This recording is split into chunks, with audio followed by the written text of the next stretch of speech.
সাদা পাথরে লুট হওয়া 40,000 ঘনফুট পাথর ডেমরা থেকে উদ্ধার, অজ্ঞাতনামা 1500 জনকে আসামি করে মামলা, আটক 5।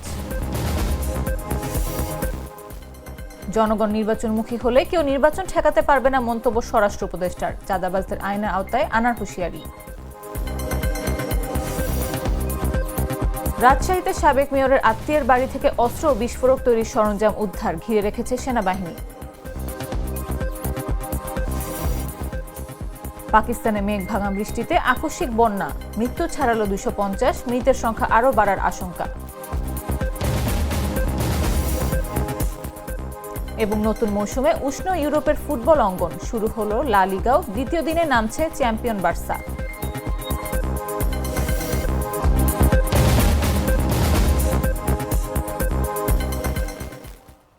দুপুর 1টা নিউজে সবাইকে আমন্ত্রণ, সাথে আছে আমি নাফিস আব্দুল্লাহ। বদলে ফেলেছে, এবার আপনিও বদলে ফেলুন, একবার প্রাণ গুঁড়া মশলা ব্যবহার করেই দেখুন। সিলেটের ভোলাগঞ্জ থেকে প্রায় 200 কোটি টাকার সাদা পাথর চুপি চুপি চলে এসেছে ঢাকার ডেমরায়। পাহাড়ি নদীর বুক থেকে উধাও হওয়া সেই পাথর গোপনে লুকিয়ে রাখা হয়েছিল গলির পর গলি পেরিয়ে রাজধানীর একেবারে ভেতরে। কিন্তু কিভাবে, কারা এই চক্রের পেছনে? তুষার ইসলামের রিপোর্টে বিস্তারিত।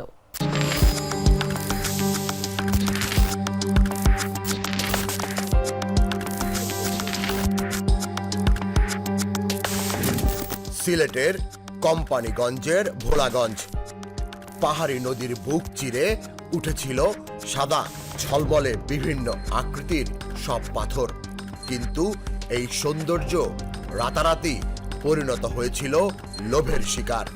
প্রায় 2 লাখ ঘনফুট সাদা পাথর, যার বাজার মূল্য 200 থেকে 250 কোটি টাকা, রীতিমতো অদৃশ্য হয়ে গেল সবার চোখের সামনে। এ যেন এক অদ্ভুত জাদুর খেলা। সাথে মিলিয়ে গেল 6 লাখ ঘনফুট বালু, যার মূল্য আরো প্রায় 240 কোটি টাকা। সূত্র বলছে, দয়ার বাজার, কলাবাড়ি আর ভোলাগঞ্জের 10 নম্বর ঘাট থেকে অবিরাম ট্রাকের বহর পাথর তুলে নিয়ে যাচ্ছিল। সেগুলো গোপনে প্রবেশ করানো হতো ক্রাশার মেশিনের দাঁতের ফাঁকে, যাতে চেনা না যায়। আর এটাই ভোলাগঞ্জের চিরচেনা সাদা রূপ। কিন্তু অপরাধীদের গোপন আতুরঘর খুঁজে পেতে শুরু হয় গোয়েন্দা অভিযান। দীর্ঘ নজরদারির পর বৃহস্পতিবার সন্ধ্যা নামতেই র্যাব 11, জেলা প্রশাসন ও পরিবেশ অধিদপ্তরের যৌথ বাহিনী ঢাকার ডেমরার সারুলিয়ায় হানা দেয়। সারুলিয়ার সরু গলিতে শীতলক্ষার ধারে লুকিয়েছিল 7টি গদি, প্রত্যেকটিতে স্তূপ করে রাখা সেই লুটের পাথর। রাতভর অভিযান শেষে উদ্ধার করা হয় অন্তত 40,000 ঘনফুট আস্ত আর ভাঙা পাথর। ঘটনাস্থলে দাঁড়িয়ে র্যাব 11-র অধিনায়ক lieutenant colonel HM Sajjad Hossain সাংবাদিকদের বলেন, তাদের পরিকল্পনা ছিল পাথরগুলো ভেঙে ফেলার পর চিহ্ন মুছে ফেলা, কিন্তু ঠিক সময়ে পৌঁছে যায় র্যাব। তবে চোরাচালানের এই রহস্য এখনো অমীমাংসিত। কে বা কারা এত বড় চক্র পরিচালনা করছে? কার নির্দেশে ভোলাগঞ্জের হৃদয় থেকে এই সম্পদ উধাও হলো? অভিযানের সাফল্য সত্ত্বেও এখনো পর্যন্ত কাউকেই গ্রেফতার করা সম্ভব হয়নি। অন্ধকারে ঢাকা পড়ে আছে আসল মাস্টার মাইন্ডের নাম, কিন্তু শীতলক্ষার ধারে পাওয়া এই সাদা পাথর যেন বলে দিচ্ছে খেলা এখনো শেষ হয়নি। তুষার ইসলাম, জাগো নিউজ। সিলেটের কোম্পানিগঞ্জ উপজেলার ভোলাগঞ্জ পাথর কোয়ারির পাথর লুট ও চুরির ঘটনায় 1500 জনকে আসামি করে মামলা হয়েছে। শনিবার সকালে মামলা দায়েরের বিষয়টি নিশ্চিত করেছেন কোম্পানিগঞ্জ থানার ভারপ্রাপ্ত কর্মকর্তা উজায়ের আল মাহমুদ আদনান। তিনি বলেন, মামলা দায়েরের পর অভিযান চালিয়ে 5 জনকে আটক করা হয়েছে। এর আগে শুক্রবার বিকেলে সিলেটের কোম্পানিগঞ্জ থানায় মামলাটি করেন খনিজ সম্পদ উন্নয়ন ব্যুরোর মহাপরিচালক মোহাম্মদ আনোয়ারুল হাবিব। মামলার এজাহারে বলা হয়, কিছু দুষ্কৃতিকারী গত বছরের 5 আগস্ট থেকে পরবর্তী সময় গ্যাজেটভুক্ত পাথর কোয়ারি থেকে অবৈধ ও অননুমোদিতভাবে কোটি কোটি টাকার পাথর লুটপাট করেছে মর্মে বিভিন্ন জাতীয় গণমাধ্যমে সংবাদ প্রকাশিত হয়েছে। যারা এই ঘটনায় জড়িত রয়েছেন তাদের পরিচয় শনাক্ত করা যায়নি।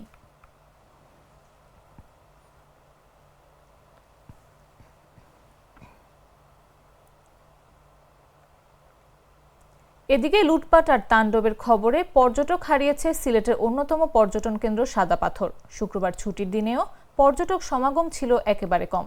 সাধারণত শুক্রবার ও শনিবার ছুটির দিনে যেভাবে পর্যটকদের সমাগম ঘটে সে তুলনায় পর্যটক একেবারে কম।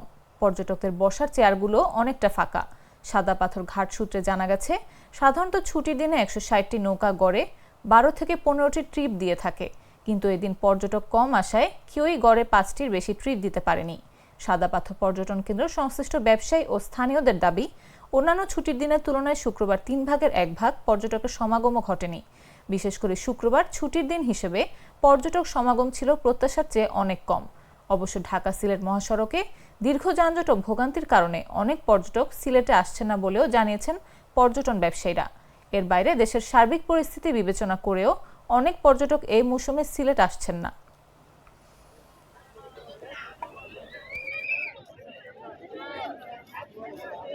অনেক পর্যটক জানে যে পাথর নাই সিলেটার, যে কয়েকদিন আগে যে সাংবাদিকরা যে ভিডিও ভাইরাল হয়েছে, অনেক পাথর নিচে পাথর অনেকগুলো মনে করেন স্পট থেকে না বলতে স্পটের সাইডের থেকে পাথরগুলো নাই হয়েছে। এ কারণে আপনার ভিডিও পাইছে যে সাদা পাথর আর কোনো পাথর নাই, এ কারণে মনে হয় যে পর্যটক একবারে কম, কারণ এখানে আবেগ জড়িত থাকে, আগের আবেগটা নাই।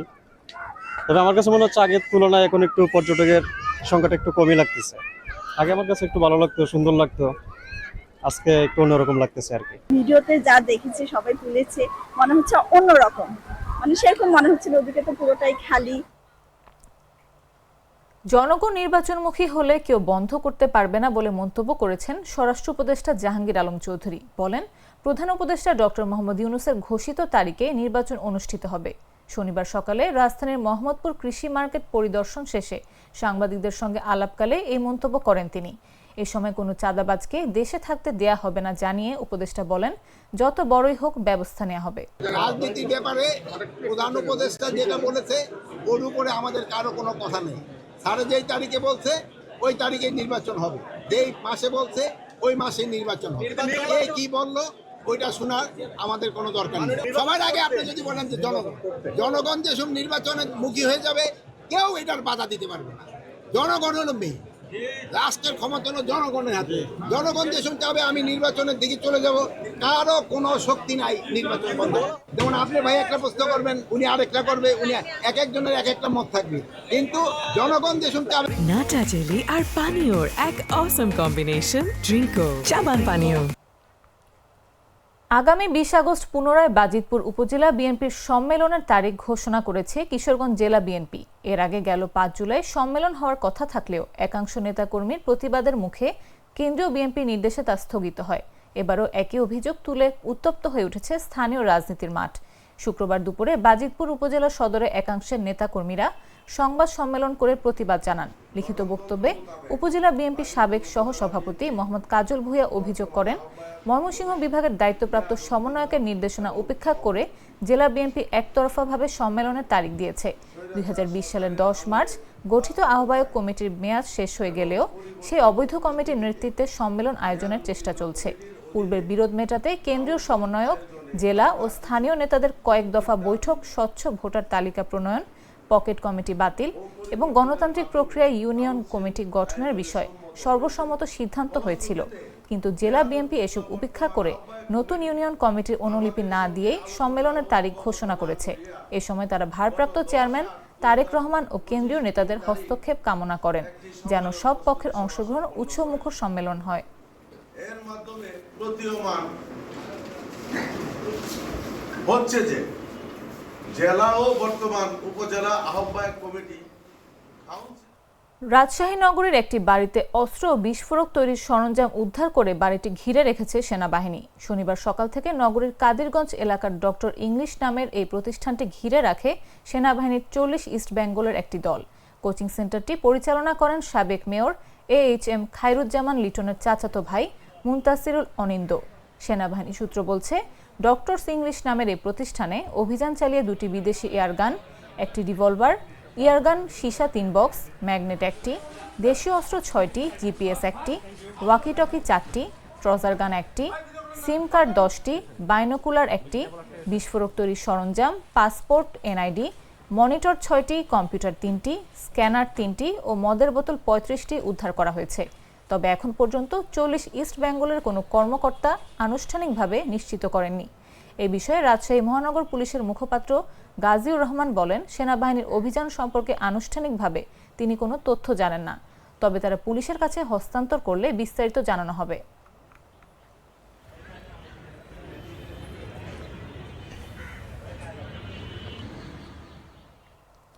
সনাতন ধর্মে আরাধ্য শ্রী বিষ্ণুর পূর্ণ অবতার ভগবান শ্রীকৃষ্ণের জন্মতিথি ও শুভ জন্মাষ্টমী আজ। সারা দেশে ধর্মীয় ভাবগাম্ভীর্য ও আনন্দ উৎসবের মধ্য দিয়ে দিনটি পালন করছেন সনাতন ধর্মাবলম্বীরা। হিন্দু পুরাণ মতে দাপর যুগে ভাদ্র মাসের শুক্লপক্ষের অষ্টমী তিথিতে দুষ্টের দমন আর শিষ্টের পালনের জন্য শ্রী বিষ্ণু কৃষ্ণ রূপে অবতার হয়ে পৃথিবীতে আবির্ভূত হয়েছিলেন। পৃথিবীতে অশুভ শক্তিকে হটিয়ে প্রতিষ্ঠা করেছিলেন সত্য ও সুন্দরকে। ন্যায়নীতি আর মানবিকতা যখন পাশবিক শক্তির কাছে পরাজিত হয়, ঠিক তখনই মানবজাতির কল্যাণে ধরাধামে শ্রীকৃষ্ণ আবির্ভূত হন। হিন্দুরা বিশ্বাস করেন, যুগে যুগে এভাবেই ভগবান তার সৃষ্টিকে বাঁচাতে ও শুভ শক্তির প্রতিষ্ঠা করতে পৃথিবীতে আবির্ভূত হন।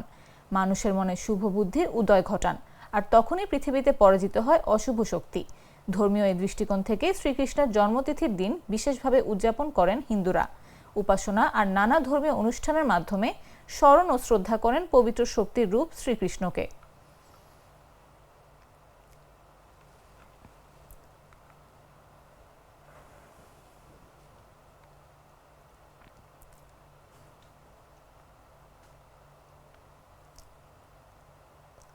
জন্মাষ্টমী উপলক্ষে সনাতন ধর্মাবলম্বীদের শুভেচ্ছা ও অভিনন্দন জানিয়ে তাদের অব্যাহত সুস্বাস্থ্য, সমৃদ্ধি ও কল্যাণ কামনা করেছেন বিএনপির মহাসচিব মির্জা ফখরুল ইসলাম আলমগীর।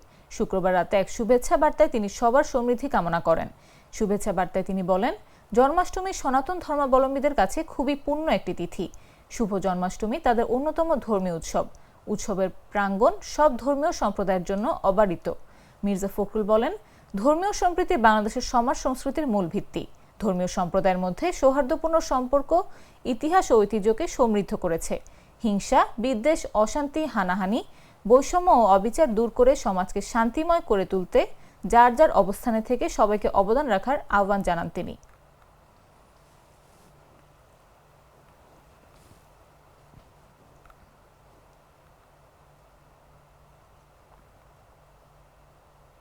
রাজধানীর গুলশানে হোটেল ওয়েস্টিনের সামনে একটি সাদা সিএফ মোটরবাইকে হেলমেট পরা এক ব্যক্তি, আর সেই দৃশ্য থেকে শুরু হয় চাঁদাবাজির নাটকীয় এক অধ্যায়। জানে আলম অপু নামে এক ব্যক্তি দাবি করেন, সেদিন ভোরে তিনি ওই হেলমেটধারীকে চিনতে পারেন। তার ভাষ্যমতে তিনি অন্তর্বর্তী সরকারের উপদেষ্টা আসিফ মাহমুদ সজীব ভুইয়া। এরপরই শুরু হয় আলোচনা, বিতর্ক আর পরপর ভিন্ন 3টি বয়ান। তুষার ইসলামের রিপোর্টে বিস্তারিত। রাজধানীর গুলশানের শান্ত এক ভোর, হোটেল ওয়েস্টিনের সামনে সাদা সিএফ মোটর বাইকে হেলমেট পরা এক ব্যক্তি। জানে আলম অপু দাবি করেন, তিনি দেখেছেন ওই ব্যক্তি অন্তর্বর্তী সরকারের উপদেষ্টা আসিফ মাহমুদ সজীব ভুইয়া। এখান থেকেই শুরু চাঁদাবাজি কাণ্ডের নাটকীয় অধ্যায়। ওখানে টাকার ব্যাগ নিতে কালো টি শার্ট পরা যে ছেলেটা ছিল সেটা ছিলাম আমি। অপুর 35 মিনিটের ভিডিও বার্তা সামাজিক যোগাযোগ মাধ্যমে ছড়িয়ে পড়তেই দেশ জুড়ে শুরু হয় আলোচনার ঝড়। তিনি জানান, বৈষম্য বিরোধী আন্দোলনের বহিষ্কৃত নেতা রিয়াদের সঙ্গে সাবেক এমপি শাম্মী আহমেদের বাসায় গিয়েছিলেন 10 লাখ টাকা চাঁদা নিতে। তার দাবি, নির্দেশ ছিল 1 কোটি টাকা আনার। অপুর প্রশ্ন ছিল, ভোর 5টা থেকে 6টা পর্যন্ত পুলিশকে নিয়ে অভিযান চালানোর বিষয়টি কেন গোপন রাখা হলো, আর কেন শুধু টাকা নেয়ার ফুটেজই প্রচার করা হলো। ওই বাসায় অপুদেরকে ডেকে নিয়ে যাওয়া হয়েছে, অপুরা নিজে থেকে শাম্মী আহমেদের বাসায় ভিতরে যায় নাই। এবং দেখেন, আপনারা ভিডিওতে দেখছেন অপুর পাশে একটা ব্যাগ রাখা হয়েছে, সেখানে দাবি করা হয়েছে যে 10 লাখ টাকা আছে ওই ব্যাগের মধ্যে। ওই ব্যাগটা কি ওরা জোরপূর্বক চাঁদা হয় কিভাবে? জোরপূর্বক টাকা আদায় করলে চাঁদা হয়। কিন্তু পাল্টা গল্প শোনান অপুর স্ত্রী আনিশা। বৃহস্পতিবার সংবাদ সম্মেলনে সম্পূর্ণ ভিন্ন আর চমকপ্রদ এক অভিযোগ করেন তিনি। বিএনপি নেতা ইশরাক হোসেনের লোকজন তার স্বামীকে অপহরণ করে নির্যাতনের পর ভিডিওতে ওই বক্তব্য দিতে বাধ্য করেছে। তার দাবি অপু নির্দোষ, সবই ছিল রাজনৈতিক ফাঁদ। ওকে কিন্তু 7:30 বাজে অ্যারেস্ট করে 11টার পরে অ্যারেস্ট দেখাইছে। এই যে 4 ঘন্টা এবং 4.5 ঘন্টার সময় অপুকে অমানবিক নির্যাতন করা হয়েছে। এদিকে উপদেষ্টা আসিফ মাহমুদ সজীব ভুইয়া দাবি করেন 2022 সালের পর থেকে অপুর সঙ্গে তার কোনো যোগাযোগ নেই। ওয়েস্টিনের সামনে দেখা হওয়ার বিষয়টি তিনি মনে করতে পারছেন না বলে দাবি করেন। আর সিসিটিভিতে হেলমেট পরা কাউকে দেখে তাকে বলা হাস্যকর বলেই মনে করেন এই উপদেষ্টা। আপনাদের যে সমন্বয়করা গত বছর আন্দোলনে আপনাদের কাছে মহানায়ক ছিল, তারা হয়ে গেল চাঁদাবাজ। এখন প্রশ্ন হলো, কার বক্তব্য সত্য, অপু, তার স্ত্রী আনিশা, নাকি উপদেষ্টা আসিফ? অপুকে নিজের প্রাণ বাঁচাতে সব সত্য বলে ফেলেছেন, নাকি চাপের মুখে সাজানো গল্প শুনিয়েছেন? আর উপদেষ্টা কি সত্যি এই ঘটনার বাইরে? কেন জড়ানো হলো বিএনপি নেতা ইশরাককে? গুলশানের সেই রাতের রহস্য এখনো উন্মোচিত হয়নি। সত্য লুকিয়ে আছে কারো মুখে, কিংবা হয়তো সিসিটিভির ফ্রেমের আড়ালে। তুষার ইসলাম, জাগো নিউজ।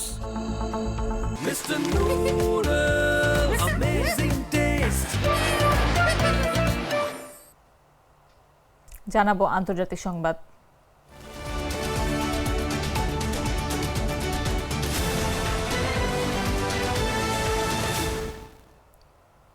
পাকিস্তানের উত্তর পশ্চিমাঞ্চলে মেঘ ভাঙা বৃষ্টির ফলে আকস্মিক বন্যা ও ভূমিধসে মৃতের সংখ্যা বেড়েই চলেছে। এখন পর্যন্ত 250 জনের বেশি মানুষের মৃত্যু হয়েছে। এছাড়া আহত হয়েছেন আরও অন্তত 28 জন। শনিবার দেশটির কর্মকর্তাদের বরাতে এই তথ্য জানিয়েছে জিও নিউজ। প্রতিবেদন মতে অধিকাংশ মৃত্যুই ঘটেছে উত্তর পশ্চিমাঞ্চলীয় খাইবার পাখতুনখোয়া প্রদেশে। এই অঞ্চলে 200 জনের বেশি প্রাণ হারিয়েছেন। আজাদ কাশ্মীরে 19 জনের মৃত্যুর খবর পাওয়া গেছে, আর গিলগিট বালতিস্তানে 12 জনের মৃত্যু হয়েছে। পরিস্থিতি খুব নাজুক হওয়ায় মৃত্যু আরও বাড়তে পারে বলে আশঙ্কা করা হচ্ছে। পাকিস্তানের প্রাদেশিক দুর্যোগ ব্যবস্থাপনা কর্তৃপক্ষের তথ্য অনুযায়ী প্রাণহানির পাশাপাশি ব্যাপক ক্ষয়ক্ষতিও হয়েছে। অন্তত 116টি বাড়ি ভেঙে পড়েছে। এর মধ্যে খাইবার পাখতুনখোয়ায় 34টি আংশিক ও 14টি সম্পূর্ণভাবে ভেঙে পড়েছে। গিলগিট বালতিস্তানে 14টি আংশিক ও 3টি সম্পূর্ণভাবে বিধ্বস্ত হয়েছে। এছাড়া আজাদ কাশ্মীরে 23টি আংশিক ও 28টি সম্পূর্ণ বিধ্বস্ত হয়েছে।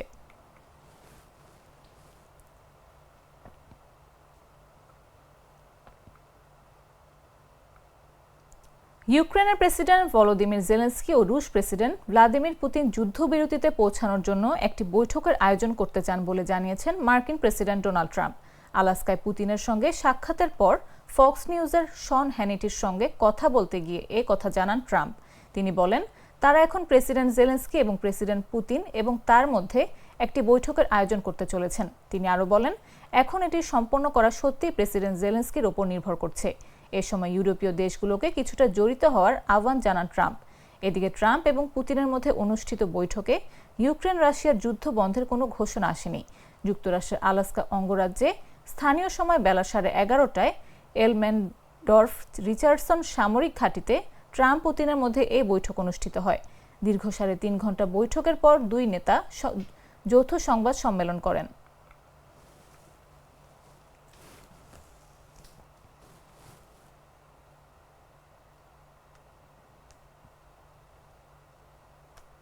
এবারে খেলার খবর।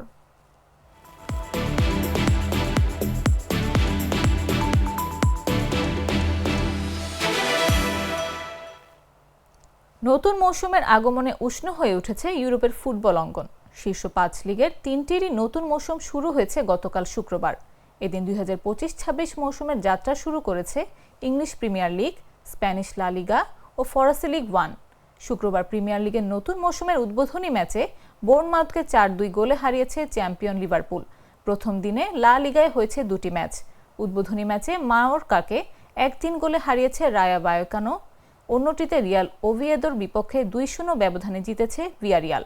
আর ফরাসি লিগ 1-এ নতুন মৌসুম শুরুর দিনে একমাত্র ম্যাচে মার্সেইলেকে 1-0 হারিয়েছে স্টেড রেনাইস।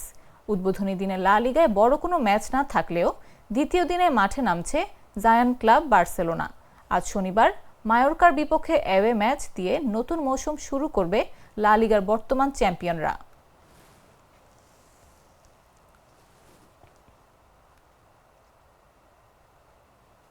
সংবাদ শেষ করার আগে শিরোনামগুলো জানিয়ে দিচ্ছি আরও একবার।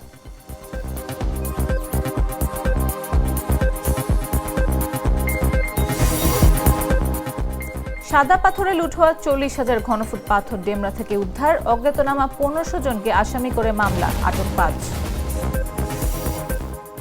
জনগণ নির্বাচনমুখী হলে কেউ নির্বাচন ঠেকাতে পারবে না মন্তব্য স্বরাষ্ট্র উপদেষ্টার, চাঁদাবাজদের আইনের আওতায় আনার হুঁশিয়ারি। রাজশাহীতে সাবেক মেয়রের আত্মীয়ের বাড়ি থেকে অস্ত্র ও বিস্ফোরক তৈরির সরঞ্জাম উদ্ধার, ঘিরে রেখেছে সেনাবাহিনী। পাকিস্তানে মেঘ ভাঙা বৃষ্টিতে আকস্মিক বন্যা, মৃত্যু ছাড়ালো 250, মৃতের সংখ্যা আরও বাড়ার আশঙ্কা। এবং নতুন মৌসুমে উষ্ণ ইউরোপের ফুটবল অঙ্গন, শুরু হলো লা লিগাও, দ্বিতীয় দিনে নামছে চ্যাম্পিয়ন বার্সা।